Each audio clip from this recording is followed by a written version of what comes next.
thought we could survive. We were wrong.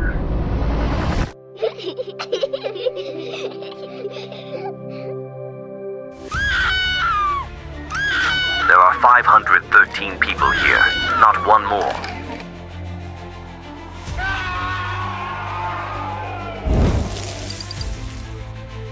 I am not putting up with this anymore. Putting up with what? He wasn't supposed to survive. If I die, you'll all know the truth. The virus is gone. It's you who stayed behind. Your rules killed my husband.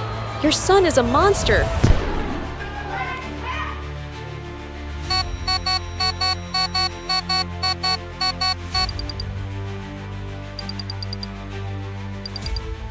The world is silent in a way it never used to be. Cities have emptied. Borders mean nothing. The virus, nameless now, just the virus, tore through the planet faster than science could react, and hope became something you only whispered about. But Helgoland, a wind-bitten speck of land in the North Sea, remains untouched. A miracle, some say. A system, says its government, a system that works only with 513 people, not one more, not one less. Inside a low, stone-built house lit by the soft yellow glow of generator-powered bulbs, Amal grips the edges of the bed and screams. Her face is drenched in sweat, her hair sticking to her cheeks. Her husband, Jonas, is frozen, equal parts awe and helplessness, clutching a towel and standing way too close to the door. Around them, a strange mix of people waits. Amal's grandfather sits silently, his back straight despite his age. Lola, the island's reporter, jots down notes in a small, leather-bound book.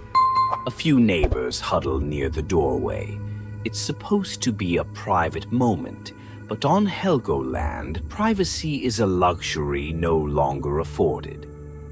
Judith, the junior doctor, whispers encouragements as she carefully monitors Amal's progress.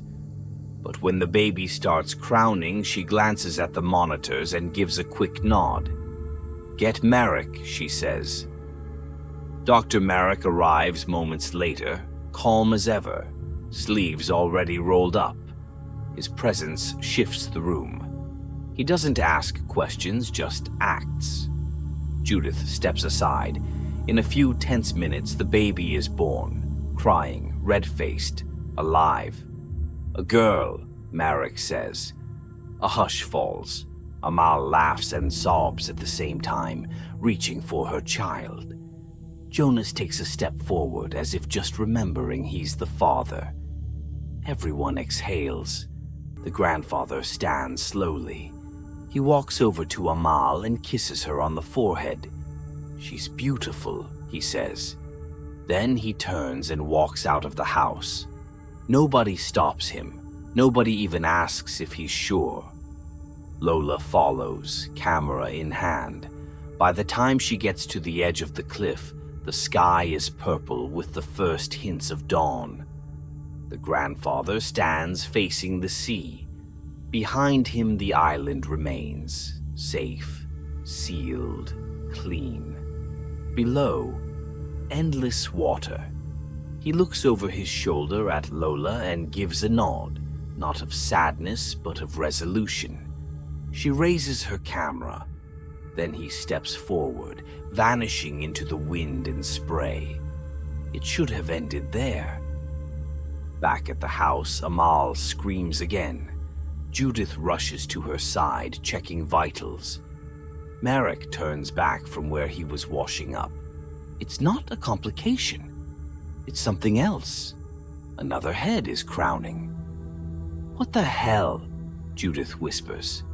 Twin births are rare, but this, completely undetected. Within minutes, the second baby slides out, crying just as strong as the first. Marek holds the child, blinking. Another girl, healthy, perfect. Amal is too exhausted to speak. Jonas looks between the two infants, stunned. But everyone in the room knows what it means. One sacrifice already made, one spot already vacated, and now the population is 514. Someone else must die. By morning, the news has spread across Helgoland. The second baby is alive. Word filters through the school, the farms, the labs, the militia barracks. At the bakery, people whisper. At the docks, they speculate. 2 infants, one too many. The council assembles in the community hall before sunrise. 12 members seated in a tight circle beneath the great seal of Helgoland. The atmosphere is tense, colder than usual. Beatrix, head of state, presides at the center in her slate-gray coat. Merrick stands before them, uninvited but expected. Beatrix doesn't waste time. The population is at 514, she says. We all know what that means. Merrick clears his throat. We have an opportunity. We don't have to follow the old pattern. Let both children live. Monitor how the island handles it. Beatrix frowns. This is not a test, Doctor. The number 513 isn't symbolic. It's mathematical.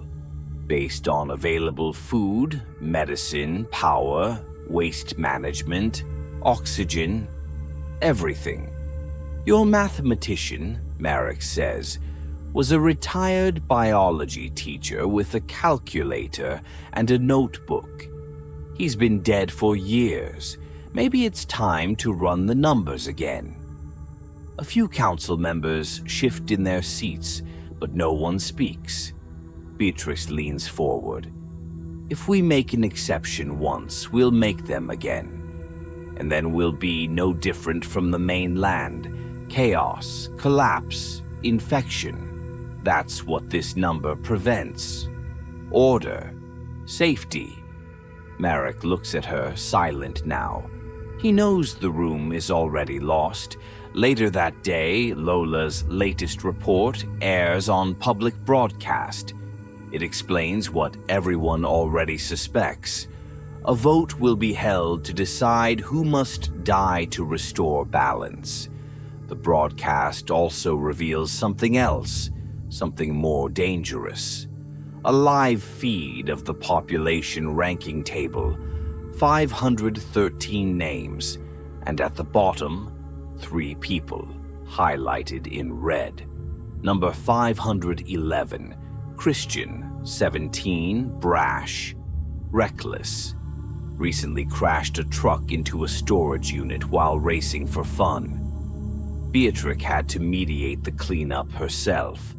Number 512, Elise, 81, quiet, reclusive, a former piano teacher, no longer contributes, doesn't speak much anymore. Number 513, Etienne, mid-40s, laborer, stole painkillers from the med shed last week. His wife, Lisa, had been crying in pain from an untreated gallstone. Judith caught him and reported the theft. He's been blacklisted from rations since.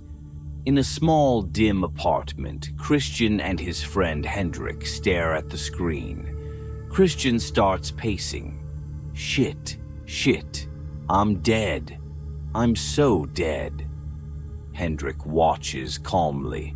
Not yet. Rankings can change. We've got till tomorrow. How? I crashed a goddamn truck. I'll figure something out, Hendrik says. Elise sits in a sunlit corner of her apartment, brushing a strand of hair from a doll's face. She doesn't watch the broadcast, but she knows. Her neighbor stops by, asks gently if she's okay. She nods and offers him tea. Etienne, meanwhile, is hunched over the kitchen table. His stomach growls audibly. He hasn't eaten in days. Lisa runs a finger over the rim of her mug. It's not right, she mutters. You did what you had to do, and they put you at the bottom. She needed help, Etienne says. That's supposed to count for something. It doesn't, she says bitterly. Not here. Judith and Marek make their rounds, distributing medical rations. When they reach Etienne and Lisa's home, Lisa stiffens. She's not welcome here, Lisa says, gesturing at Judith. Marek gives her a warning look. We're not here to fight. She got him punished for trying to help me, Lisa says. Reported him like he's some criminal. And now you're acting like everything's normal? Marek sets the rations down and lowers his voice. I'll talk to Beatrix. That won't change anything, Lisa says. You know it. Back at Amal's house, the twins are asleep in their cribs. Amal wakes to the sound of shuffling feet. She gets up and finds Elise in the room, holding one of the babies, heading toward the door. What the hell are you doing? Amal snaps. Elise doesn't flinch. She was headed toward the stairs. I stopped her. She was in a crib, Amal says, voice sharp now. You're lying. Elise pauses. Maybe she needed air. Amal takes the baby back. She may have been born yesterday, but I wasn't. She doesn't say that, but it sits in the air all the same. At the supermarket, the morning rush begins. People collect their weekly rations. Hendrik watches from the storage area. He walks over to Lisa and Etienne. I can sneak some food out for you, Hendrik says. Nobody will know. Lisa looks at him suspiciously. Why? Because it's unfair, and I'm not a monster. She waits, then he adds, almost casually, but I'll need something in return. Lisa's face goes cold. You're disgusting, she says. Hendrik shrugs. It's the world we live in. He turns to leave. Outside the storage room, Beatrix stops him.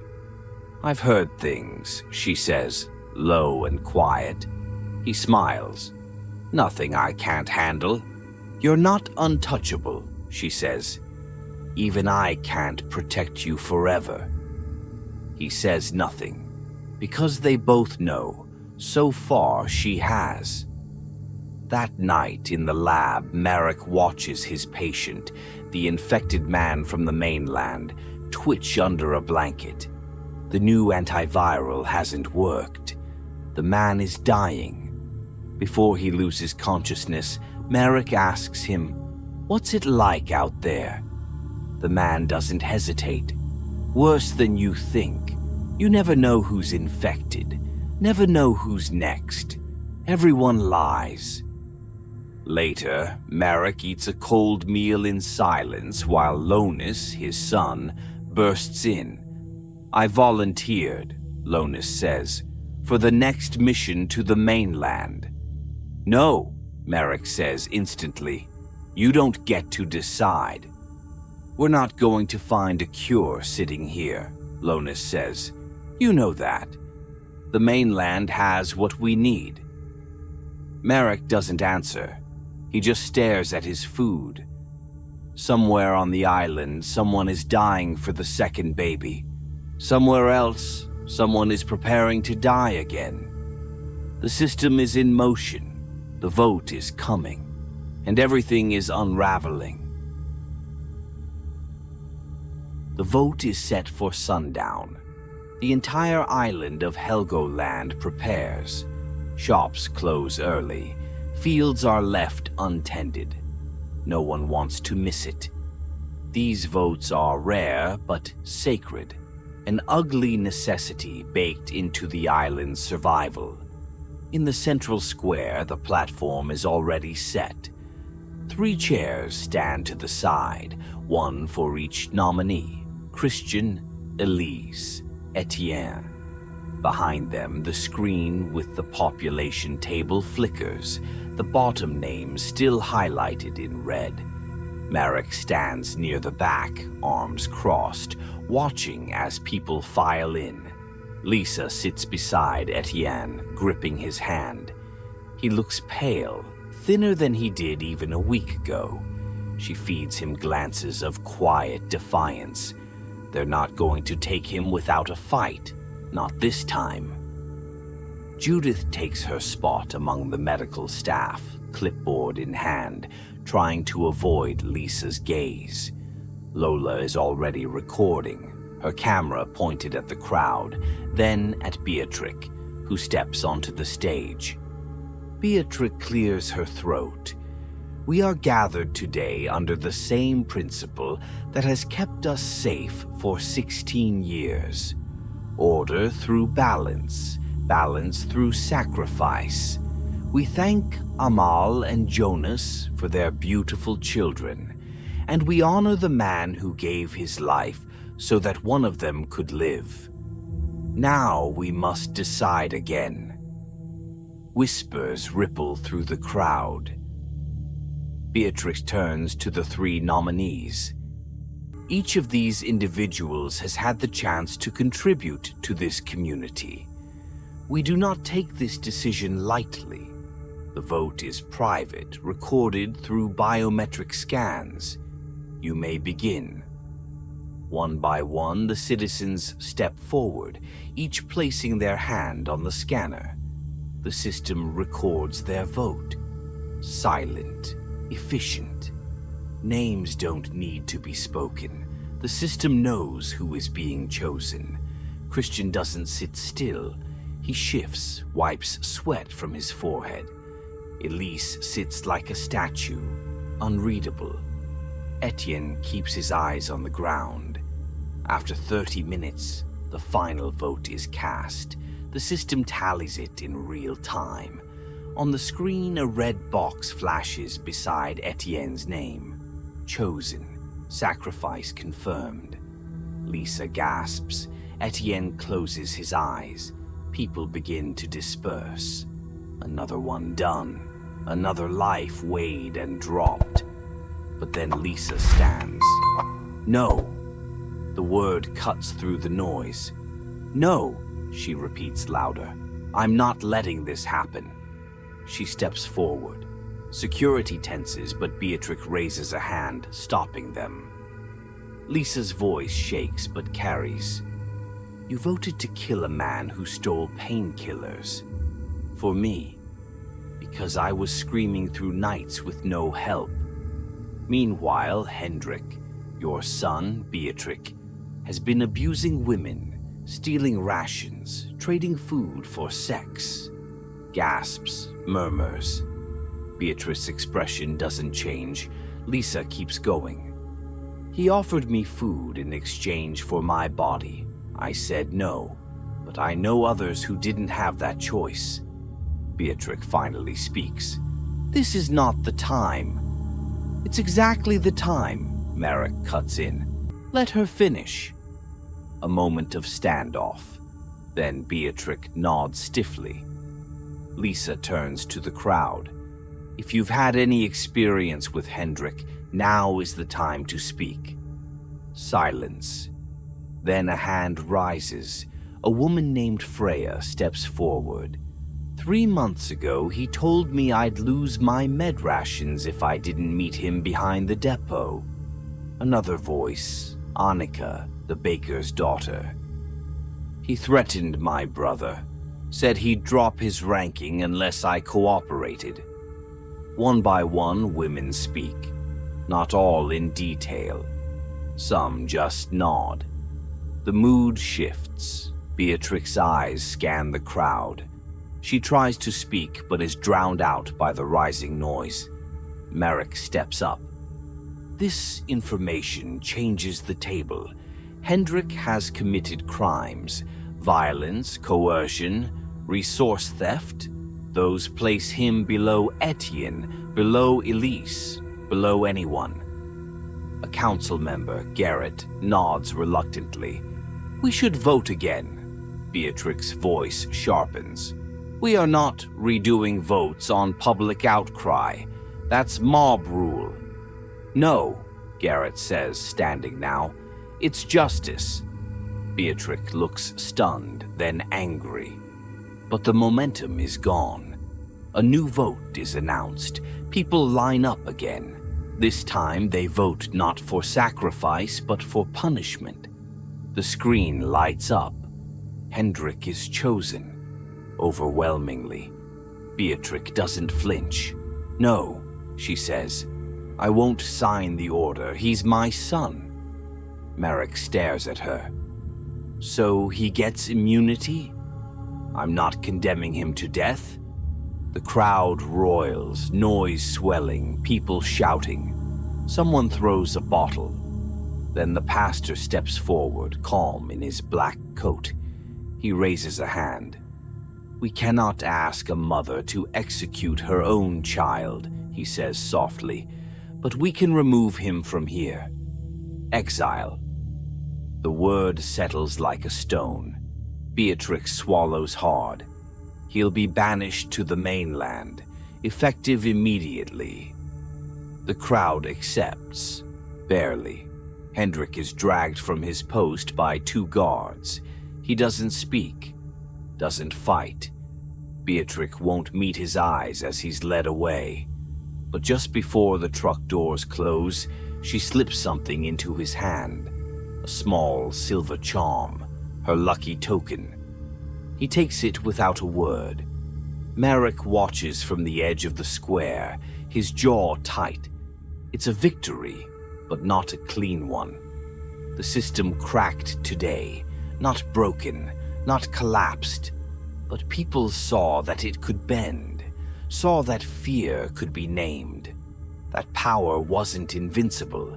A community turned, and it might never fully turn back.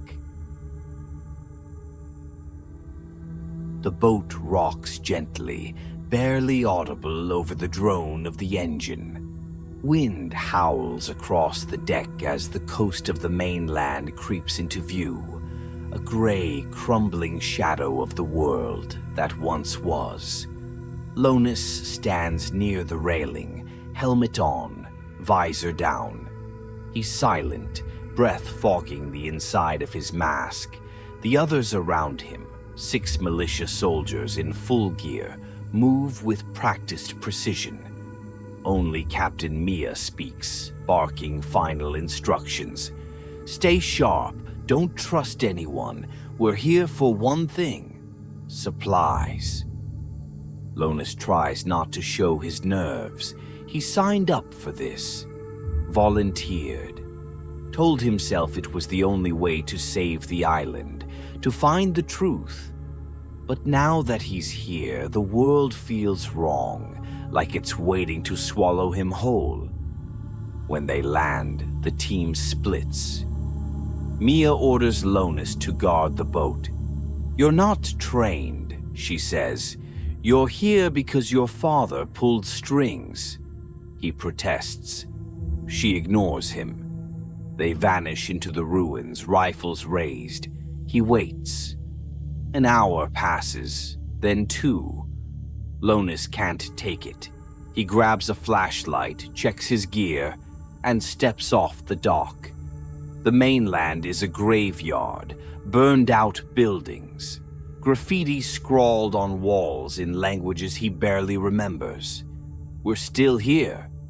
God left. Don't breathe. But there are people. He sees them, lean, hollow-eyed, watching him from doorways. Some wave, some just stare. No masks, no hazmat suits, no quarantine zones. A teenage girl laughs at him. Nice suit, spaceman. He keeps moving. A man steps into his path, bearded, surprisingly clean. He introduces himself as Moji. You're from the island, yeah? Lonus doesn't answer. Moji holds up his hands. I'm not here to rob you. I've got something you want. He leads Lonus through the twisted remains of an old marina, past rusted ships and torn nets. They stop at a vessel still intact, weather-worn but sealed.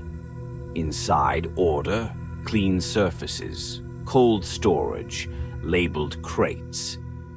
Moji opens a box and pulls out a blister pack of flu vaccines. Found it on a science ship 2 weeks ago.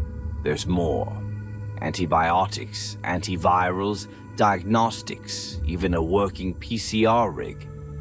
Lonus stares. He checks the expiration dates. All valid.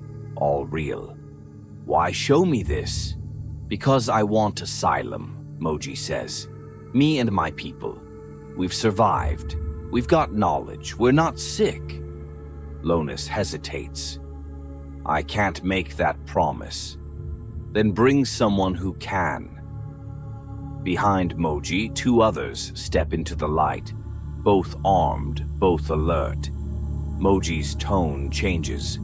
Or we find someone else to talk to. Maybe your council wants you back so badly, they'll trade. Lonus senses the shift too late. He reaches for his weapon. Someone grabs his arm. He fires blindly and runs, heart hammering in his chest. He sprints through the streets, past skeletal trees and cracked concrete. He can see the boat in the distance, soldiers already boarding. He shouts, "Wait!" Someone tackles him. He fights them off, barely slips away. He leaps toward the boat, grabbing the edge just as it pulls away. Mia is there. She sees the tear in his suit. Her face drops. "Stay back."